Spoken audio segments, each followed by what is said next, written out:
রহমানির রহিম। দৈনিক মাথাভাঙ্গা 12 নভেম্বর 2025 খ্রিস্টাব্দ। পত্রিকার প্রধান প্রধান শিরোনামগুলো পড়ে শোনাচ্ছি। দেশে আগুন, সন্ত্রাস, ককটেলবাজি, জনমনে উদ্বেগ, নাশকতার নেপথ্যে আওয়ামী লীগ 13 নভেম্বরের লকডাউন। ভারতে আরও 4000 বাড়ল সোনার দাম। চুয়াডাঙ্গায় তরতর করে নামা শুরু করেছে তাপমাত্রার পারদ। কুয়াশা ও হিমেল বাতাসে অনুভূত হচ্ছে ঠান্ডা ঠান্ডা আভাস পড়ে গেছে। সিলিন্ডার রিফিল ও মেয়াদোত্তীর্ণ তারিখ না থাকার জরিমানা। জীবননগরে সোনা লুট মামলায় একজন গ্রেপ্তার।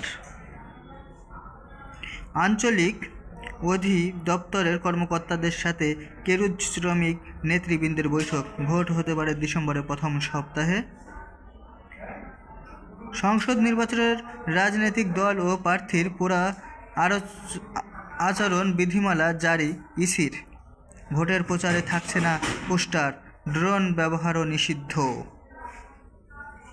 আলমডাঙ্গার গাংনী ইউনিয়নে নির্বাচনী পথসভায় শরীফুজ্জামান, আপনার মূল্যবান ভোট দিয়ে ধানের শীষকে বিজয়ী করুন।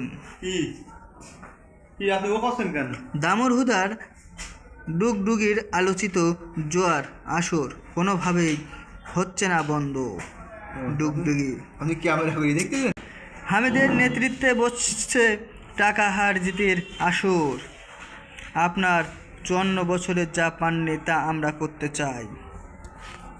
শেষ পৃষ্ঠায় প্রধান প্রধান শিরোনামগুলো। চুয়াডাঙ্গা আইনজীবী সমিতি নির্বাচনের সভাপতি ও সাধারণ সম্পাদক পদে একাধিক প্রার্থীর মনোনয়ন সংগ্রহ। মেহেরপুরে নরমাল ডেলিভারিতে সন্তান জন্ম, মাকে জেলা প্রশাসনের শুভেচ্ছা উপহার। চুয়াডাঙ্গায় রেজ ক্রিসেন্ট সোসাইটি নির্বাচনে উপলক্ষে সোহরাব ছোটি প্যানেলে গণসংযোগ অব্যাহতি। প্রশাসনের সহযোগিতা চেয়ে আলমডাঙ্গা ছাড়পত্র। গ্রামের ব্যবসায়ী মিজানুরের সংবাদ সম্মেলন।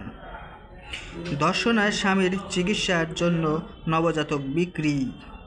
নাউজুবিল্লাহ, স্বামীর চিকিৎসার জন্য তার ছেলেকে নবজাতক তাকে বিক্রি করে দিয়েছে। দেশের মানুষ আজ ইনসাফ ও শান্তির সমাজ চায়। যাই হোক, এগুলা প্রধান প্রধান শিরোনামগুলো ছিল। আপনাদের সাথে থাকার জন্য ধন্যবাদ। আপনারা প্রত্যেক দিন শিরোনামগুলো পেতে সাবস্ক্রাইব করুন এবং আমাদের সঙ্গে থাকুন। আসসালামু আলাইকুম।